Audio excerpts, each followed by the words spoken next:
welcome to the Asian American Forward podcast. I'm really excited to be here this week, and Don is looking super serious with his glasses because today we're doing something a little bit different, which is we're going to be debating how various countries had their approach to COVID, and I'm excited to talk through those with you. And I can tell that Don has done lots of research with all of the printed paper he was showing me before this. So Don, good to talk to you again this week.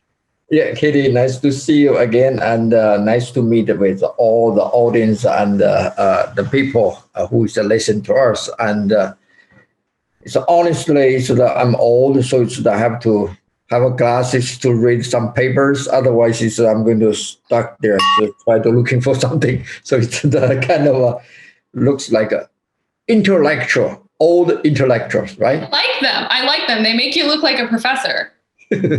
That's my dream, but I never can teach people. Well, you've taught me a lot. And so I'm excited to hear also your approach. You picked 4 countries and I picked 4 countries that we wanted to talk about their approach to COVID. And we're kind of just going to do head-to-head matchups. And maybe then at the end, we can pick one overall winner if we're feeling up for Sure. having controversial opinions on the internet. But what will also be fun is we've saved the ultimate superpower matchup for last, which is the US versus China. And we've switched. I will be advocating China's case this week, and you will be advocating for the US. So I'm excited to see also how that part of the conversation goes. Okay, good. All right, so we'll get right into it. But I do also want to say a few things as the kind of pseudo moderator of this conversation.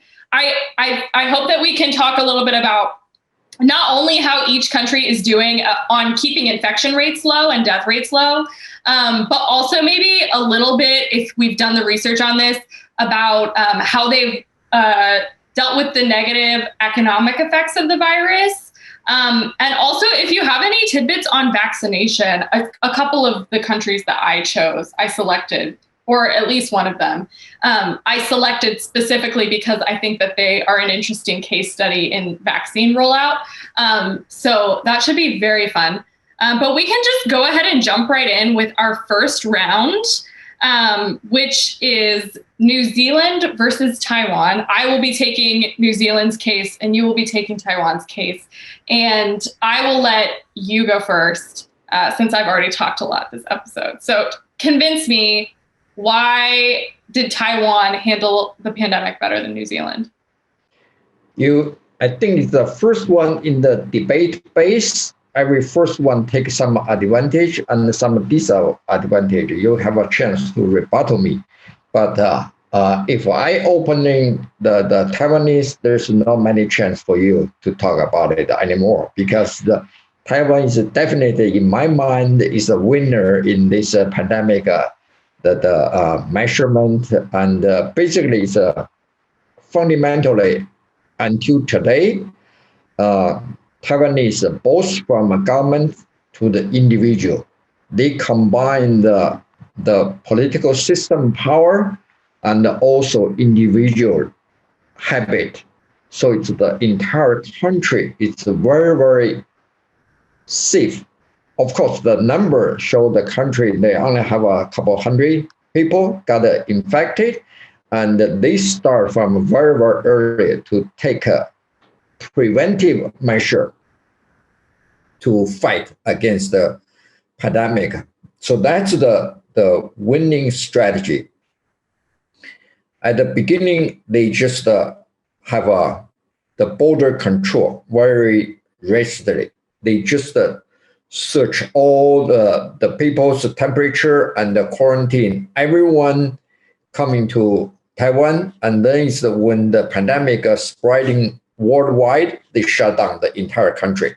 And to make sure it's Taiwanese go back home, they have to quarantine 14 days in the hotel or designated place. But they got a food free, they got everything free. So that's kind of a little bit different than other countries. So Taiwan has a control. This is very good. And also it's a Taiwanese government from very beginning. Mandatory is everyone in the public place, you have to wear face mask.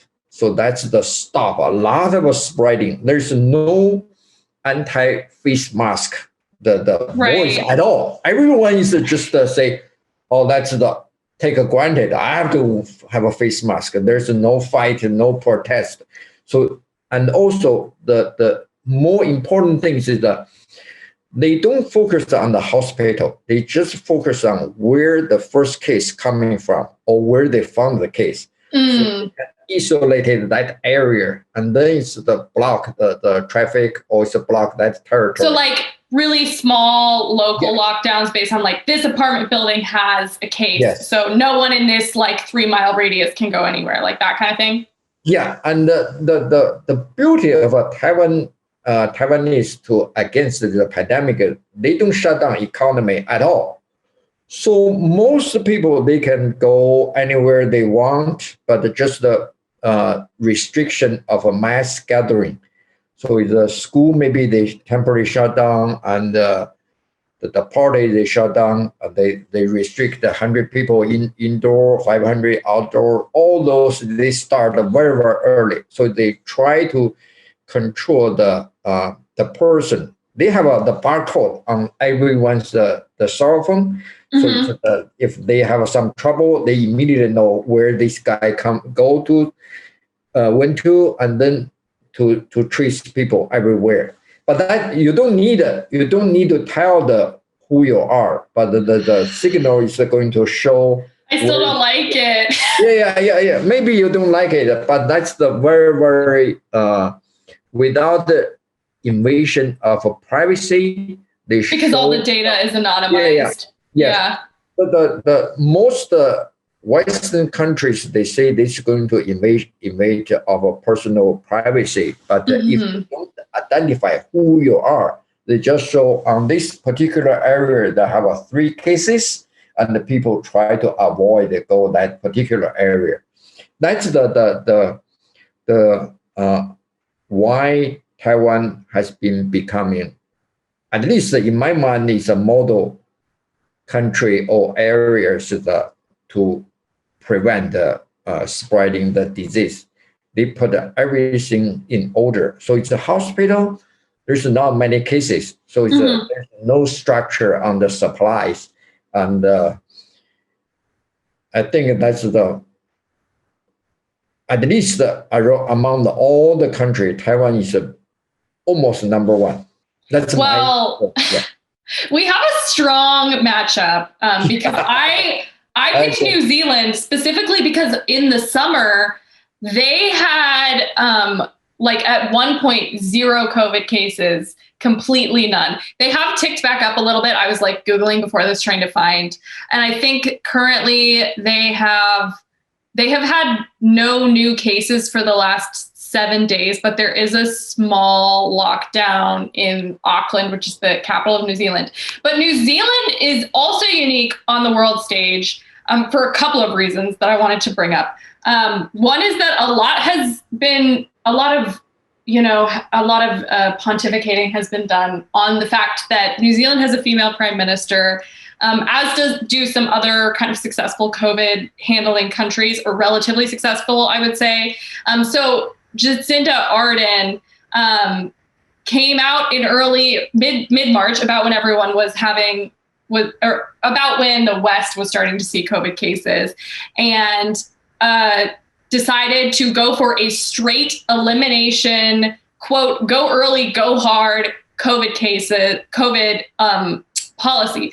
And so there was like extremely harsh lockdown, physical distancing measures, closing schools. Most other countries at this time were just trying to mitigate the spread of COVID, like just slow it down as much as we can. But like New Zealand decided to go straight for elimination. And it did seem actually to work fairly well for them. There were big economic consequences that'll be really hard to estimate. Likely disadvantaged populations will also suffer more. But because they went for a straight elimination policy, they were able to like reopen domestic like economic activity a little bit more quickly than the US, which has still seen a lot of like open, closed, open, closed. I think that's also like very much the case in the UK as well, which we will talk about later. So I have to say that I think New Zealand does really, really well. I don't know that much about how well they have done. I don't know that much about like how they've done contact tracing. It would have been really interesting to compare Taiwan and New Zealand's approach on like the privacy issue. But I don't know anything about it. I think it'd be really hard to pick a winner. Do you know anything about vaccination in Taiwan? We should say that before we close this one up. Not yet. I think it's the vaccine in Taiwan and New Zealand. I think it's pretty slow, and because their infection rate is very low. So at the long run, they control the border without the SARS coming in, it should be okay. They can delay, and because the drug is the vaccine is not invented from Taiwan or New Zealand, so they have to buy from here or German or Israel. So that's kind of a thing that probably slow down. The thing is we have to remind the people, if we do the comparison between the two countries, the fundamentals, they have a population density. Taiwan is a really, really population density. If you can control that part, I think it's compared with the less densities in New Zealand, I think Taiwan is the winner. I'll give it to you. Fine.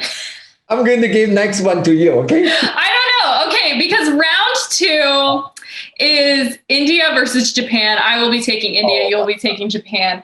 And I will go first this time since you went first last time. Okay. So India was really interesting because I haven't been following the news out of India very closely throughout the pandemic. And so I was just personally curious to see like how they would have gone. And based on the population density factor, like India being one of the most populous countries in the world and like huge urban centers like New Delhi, I assumed that the coronavirus would be really bad there, but they have actually done surprisingly well, according to a lot of the research that I was reading. So a country of nearly 1.4 billion people, less than 7,500 coronavirus cases per million. I think the numbers that I found were as of February, so they might be a little bit old.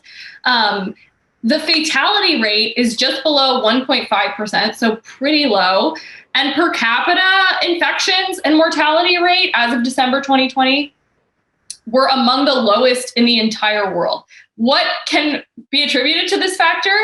The age distribution of the population. India is a really young country. So even though COVID was spreading fairly quickly in India, there were fewer severe cases because you didn't have as many of those like people, 50 and over that were more vulnerable to the pandemic. There is some concern so far about how systems will develop for vaccination, but all things considered, India has actually done really well.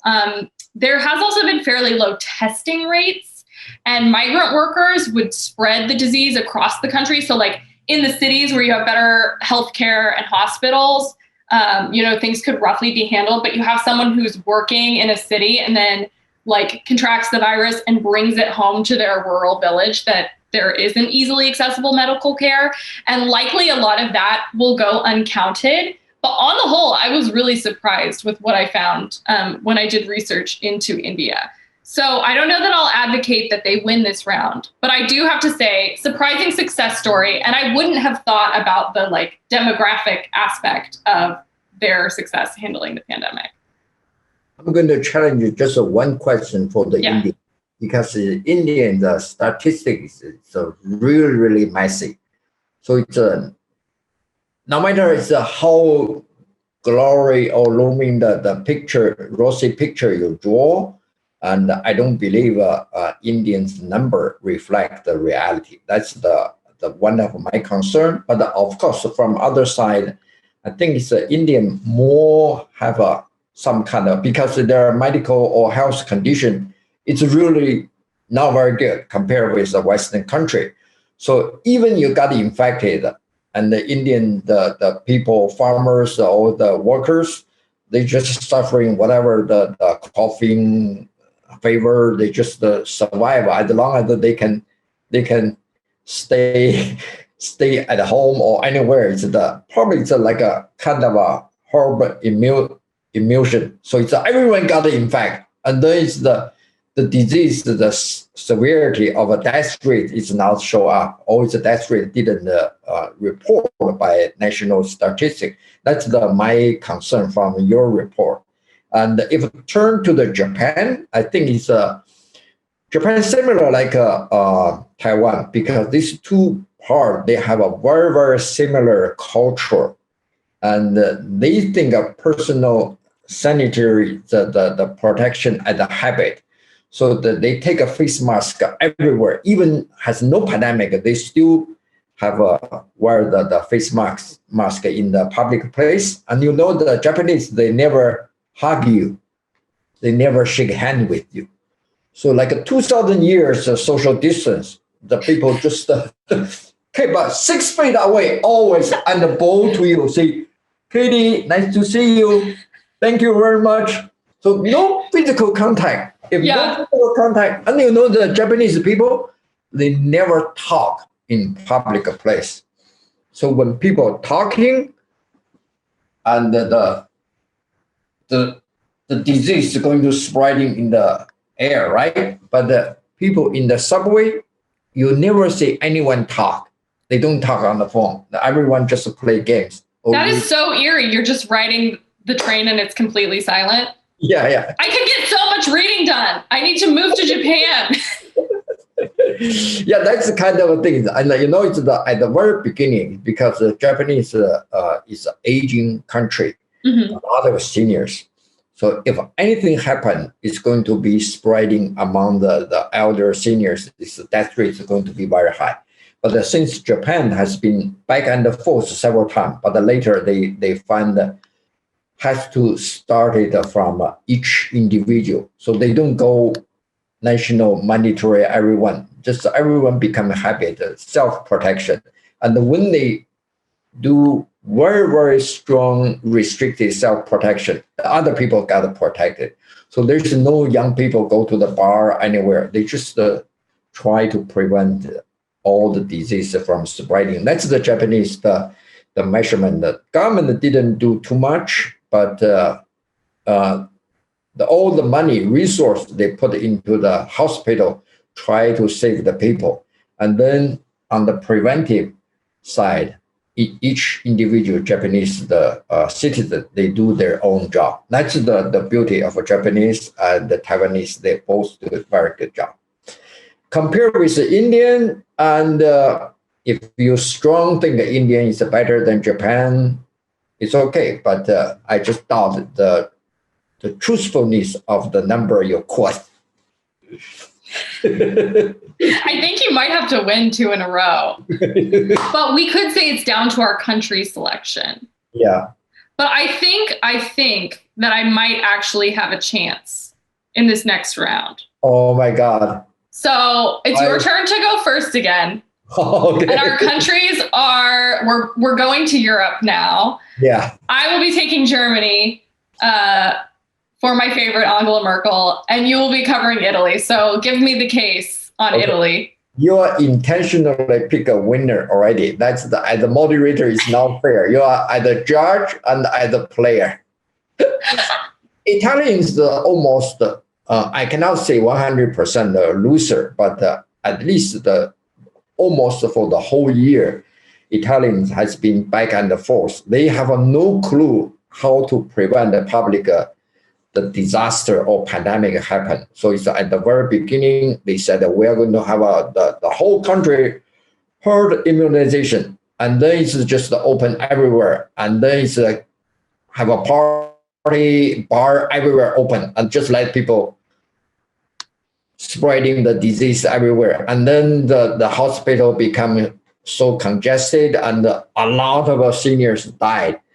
And when public bounce back says we don't want to deal with coronavirus this way, so it's a government that just shut down, immediate shutdown, and completely no one can walk on the street for 2 weeks, and everywhere is you go, it's all empty. That's kind of a extremely the close up solve temporarily the problem, and the government think, oh, it's good, let's open the school, open everywhere, and then the second round coming back. But second round, there's a naturally it's a pandemic. Second round, COVID, the death rate is the strength of the disease is a dramatic drop. So second round coming back, people get sick, but the death rate is become very low.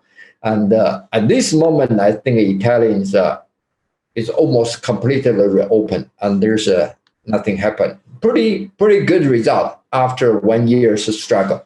That's the Italian. So why is it fine now if everything is open? Is it just that they've achieved herd immunity at this point, or?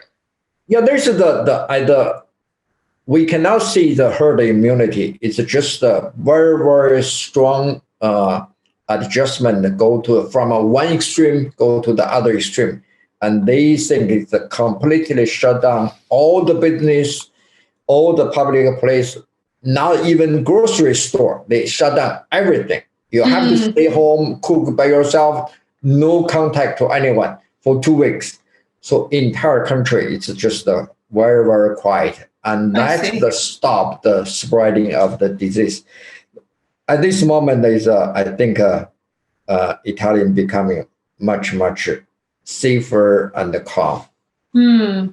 Okay, well, I will say that I have a slight unfair advantage because Italy was one of the first places in Europe to have a big outbreak. So I think this is particularly helpful in Germany's case because they were watching the outbreaks in like northern Italy particularly, and kind of preparing themselves for COVID to arrive in Germany. I will say though, they get points for a lot of really interesting things. I found an article that kind of broke their approach down into 3 bullet points that I think really concisely explain why Germany is the clear winner in this case. Yeah. They kept the death rate low by getting the virus early and catching it, like heavy testing and quick treatment of people. So they were doing some of the most robust testing as like Europe and the US were seeing COVID for the first time, while we were still all walking around not knowing that people were carrying the coronavirus. Germany was already testing and taking people to the hospital even before they developed severe symptoms. And as a result of this and their really robust healthcare system, they were able to learn how to treat COVID, I think, a lot more quickly than places in the US like New York, which just got absolutely overwhelmed with severe cases before we really even knew anything about the disease, which is another big difference between like outbreaks now versus outbreaks back in March of 2020, which is that in March of 2020, we didn't know anything about this disease. And now we have a whole like year's worth of experience under our belt. So like, I remember for a little while, I was sanitizing my groceries from the grocery store and like washing all of them. And we now know that that's like completely unnecessary. So Germany, their coronavirus management is really down to being like agile. And another really interesting note, and this is kind of a contrast that I'll bring up with the US, even though we're not technically talking about the US right now, which is that Germany is a federal, also has a federal system. So like they have 16 states, similar to the US's 50 states. And underneath of those 16 states, they have 400 like smaller local health departments that were each running their own COVID response. Now, that did sometimes create like confusing contradictions between different localities. But the result, this may have been a reason that Germany fared better than other like centralized health systems like the UK, Spain, or France, because they were able to manage a quickly changing situation on the ground. And I think agility and flexibility is really something that I would commend the German response to. And that is why I suggest that it's the winner of this round. But you deserve a vote too. I'm a raise white flag. Okay.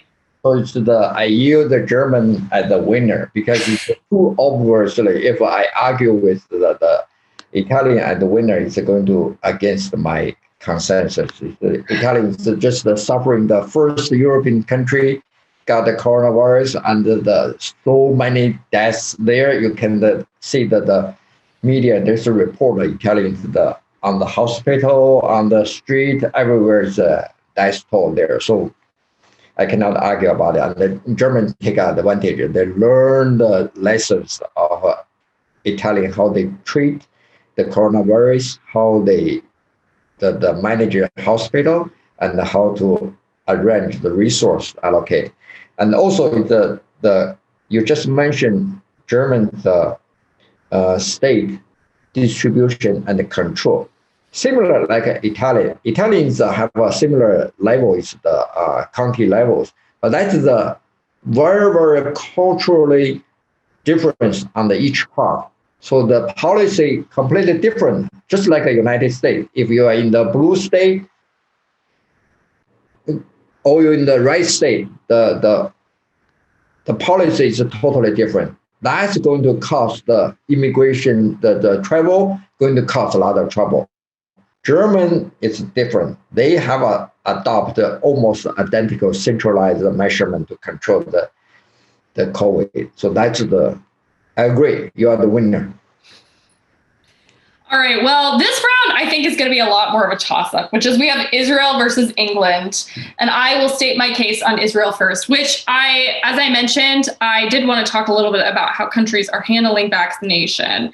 And that was my reason for putting Israel on this list, because I wanted to talk about their vaccination system. They have vaccinated 80% of citizens age 80 and older. So that's like a hugely successful rate compared to the US.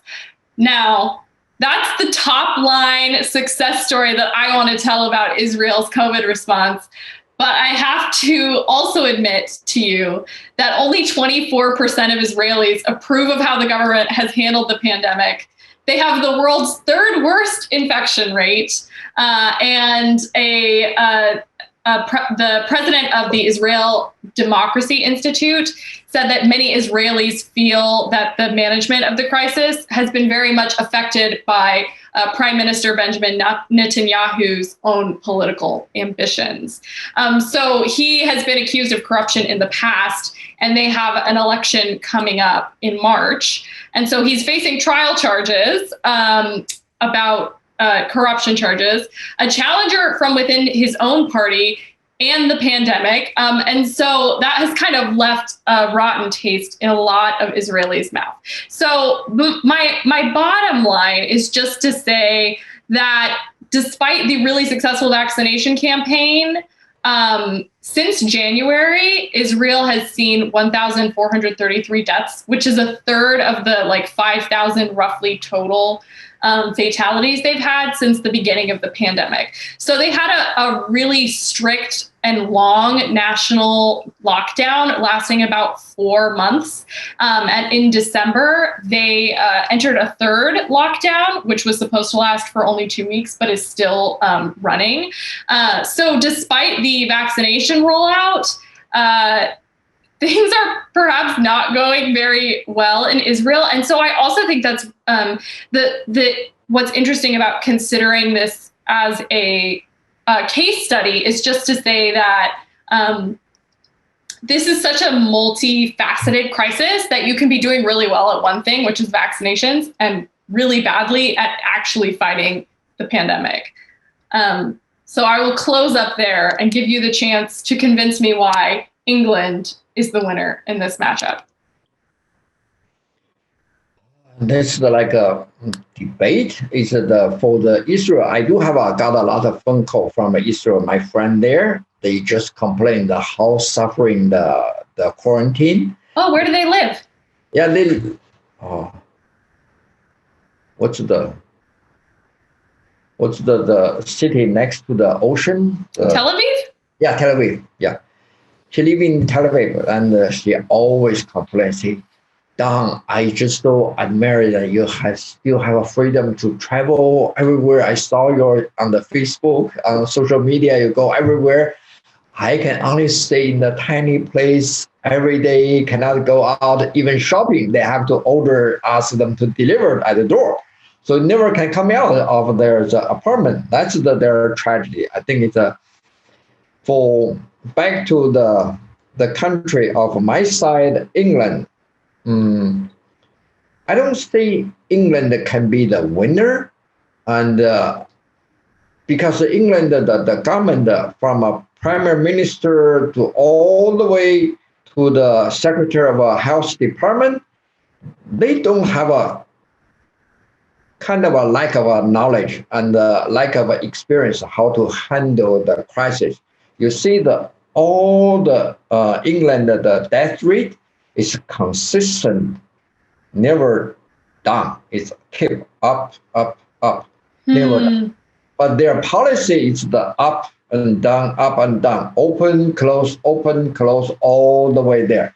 So I didn't say I want to defend England policy, and also because England always has a vote to out from the European countries, right? EU system. Right. They just Brexit. left the EU. Yeah. Yeah. Yeah, they left the EU. The Brexit is make England couldn't get any supply because he has to buy everything by himself, and nobody gave to him. So that's the trouble from testing and from vaccine. Everything is a supply. They got a big trouble at this moment.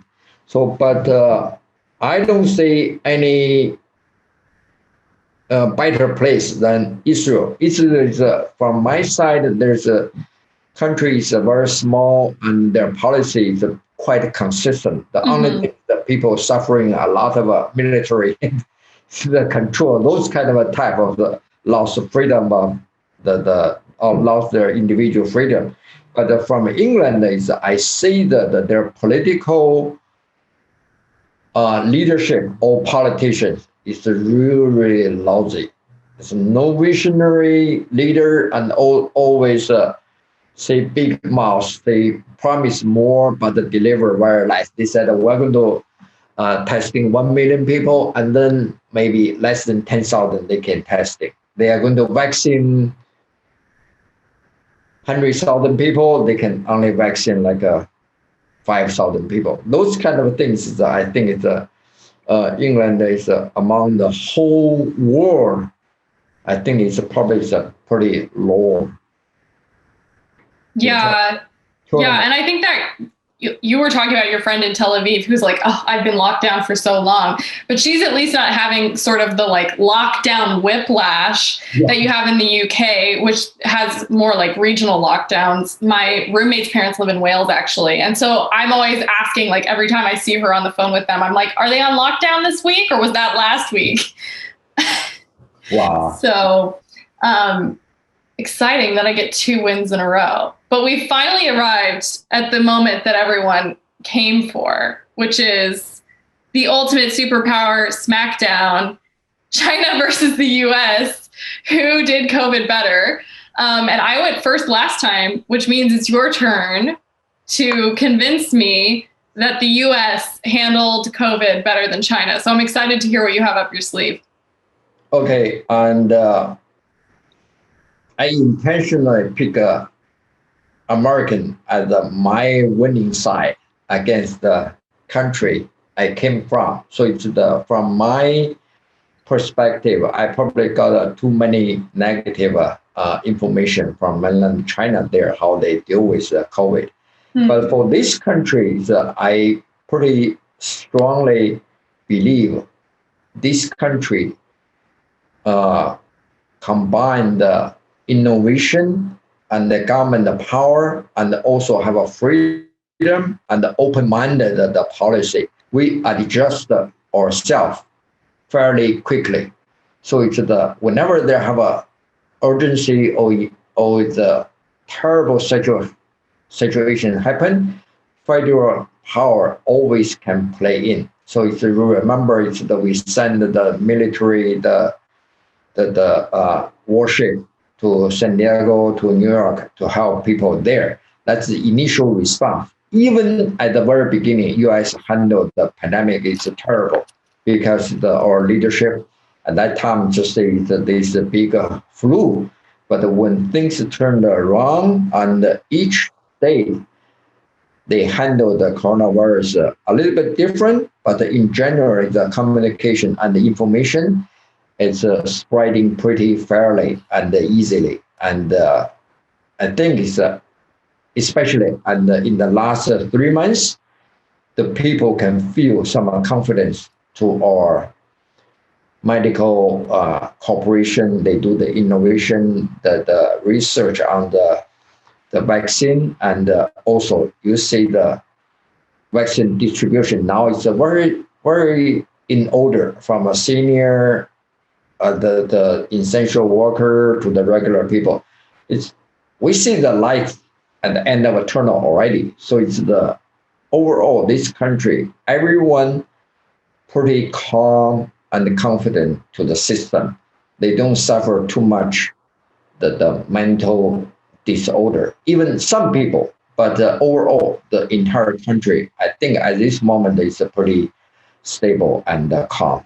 That's my judgment to this country, and also I think we kind of reach some balance between individual freedom, privacy, and public health, the crisis prevention. That it's pretty easy. The only things that I admitted country is we most based on the case strategy instead of a population strategy. That means that we respond at the initial to the to disease instead of we do prevention. So you remember at the beginning that if anyone have a face mask in the supermarket or grocery store, the people are going to say this is sick people. And now it's the people just gradually adopt this population approach instead of a case approach. Case approach is we found someone got sick and we immediately put all the medical resource to help this guy. But that one is too late. When you do the case, it's a 10 case, 100 case outside already.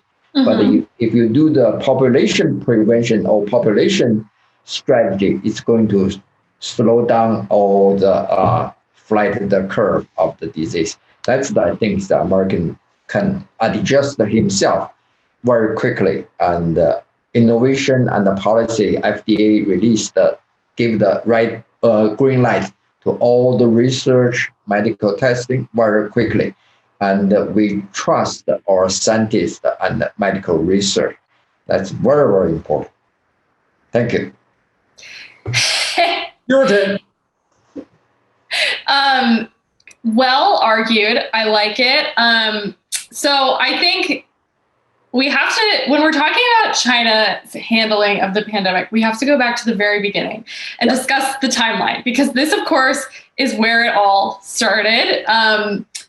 The timeline that I was able to find, which was as of September of 2020, so maybe a little out of date, one of the earliest known infections was found on December 10th, 2019 in China. On December 16th, the patient was admitted to Wuhan Central Hospital, and staff later learned that he had worked in a wildlife market that was connected to the outbreak. Now, between the 16th and the 27th, cases started really quickly ticking up.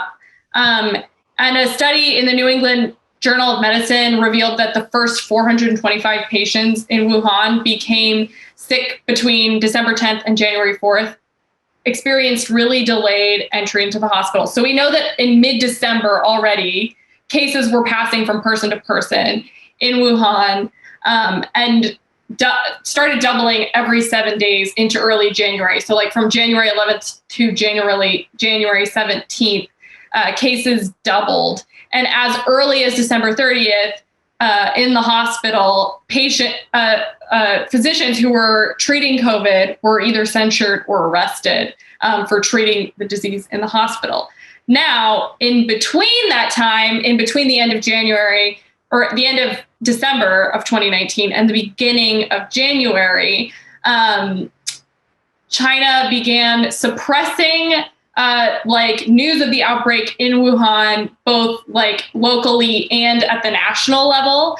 And on January 2nd, no, this is January 14th, the World Health Organization tweeted that Chinese authority had, quote, seen no clear evidence of human-to-human transmission of the novel coronavirus. Now, like I said earlier, we know at this point that there was human-to-human transmission as early as mid-December 2019. So a month in, they were saying there's no human-to-human transmission of this virus. Despite that sort of like a little bit of a late start in handling the pandemic, they've almost completely eliminated it now. And that was due to a super, super draconian lockdown, kind of like what you were talking about in Taiwan. Largely localized to Wuhan, the city, and Hubei province. There may have been a few other lockdowns that I'm unsure of because I'm not very familiar with Chinese geography. But that's the main epicenter of the virus.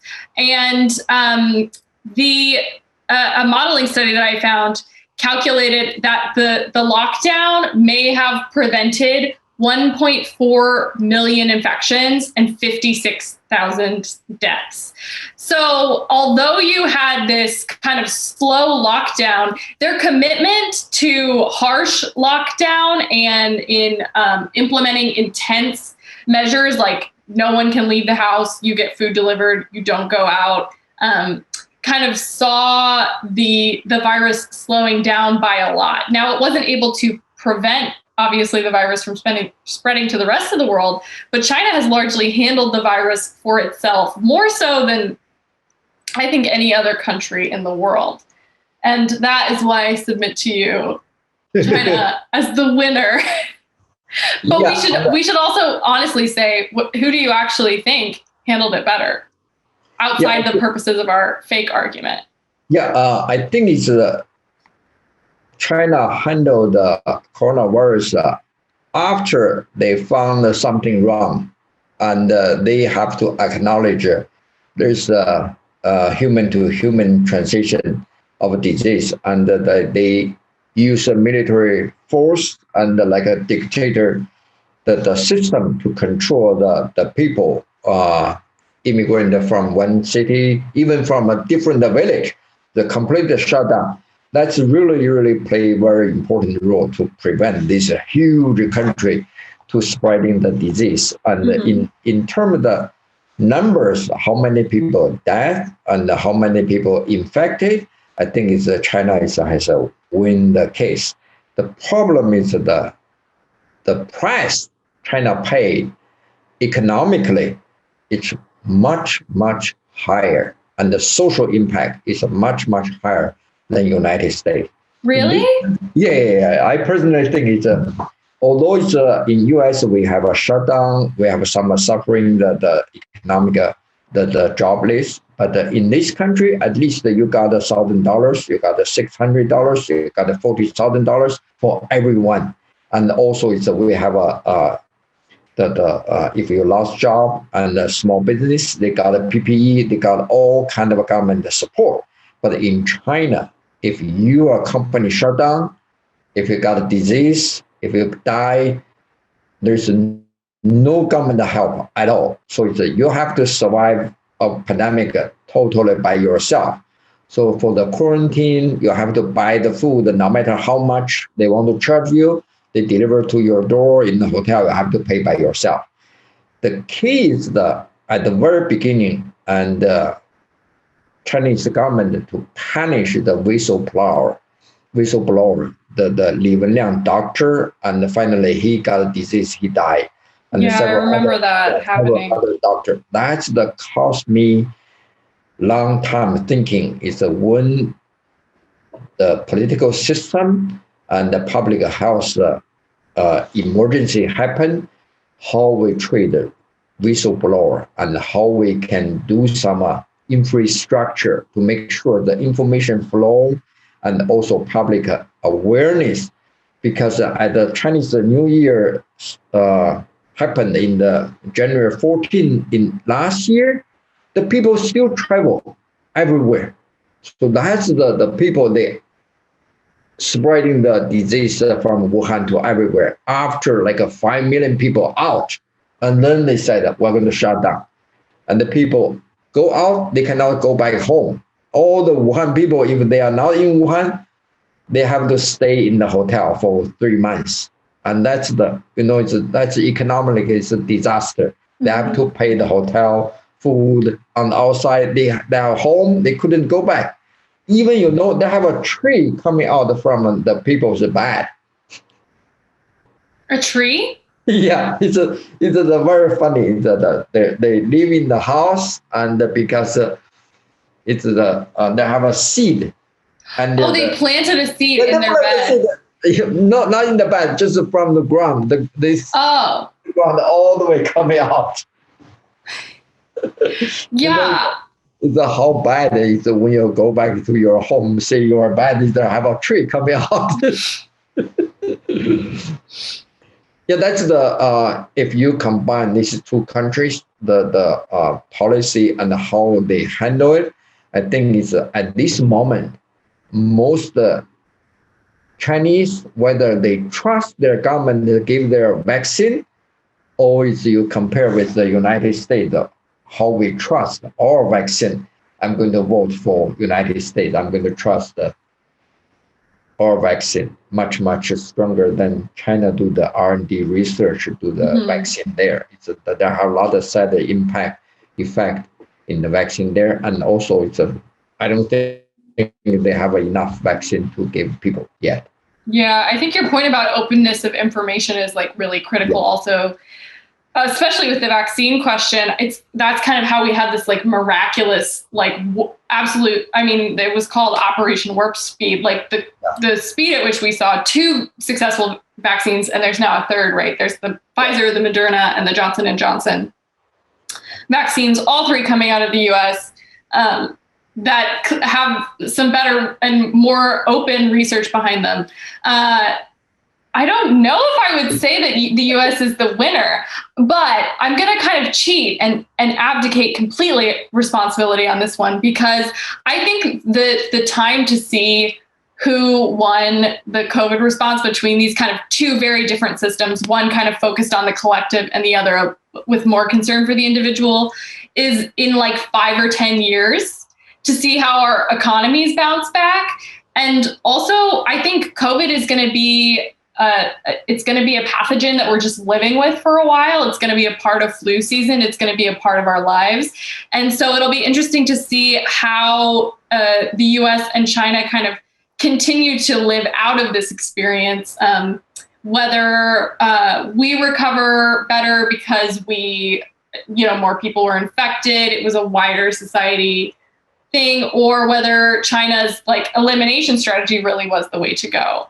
And I think we have talked long enough. I'll give you any last words that you want to share. I think it's a comparison, the international, all the countries, the difference, how each country deal with the coronavirus. It's very interesting. And even we debate, we don't agree with each other, but overall, we know the entire human being is going to live with COVID or similar disease for a long, long time. And also, it's lucky in the human history we have maybe 5-6 times it's the worldwide the pandemic disease, but this time it's going to set up some really protocol based on the technology. In the future, if a pandemic happen again, I think our human being going to have a much more ready infrastructure how to deal with it. The politically, socially, medically, everything I think is a much better. Even we have a much severe disease coming out, I think it's our entire human beings. It's a pretty good ready for the next.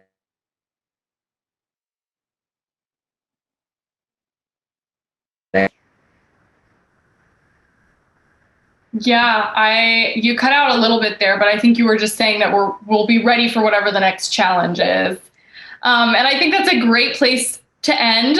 We'll wrap it up there for this week. I enjoyed arguing with you, Don. Thanks for joining me again this week. Thank you. And my name is Katie Simpson. Our podcast is sponsored by Asian American Forward.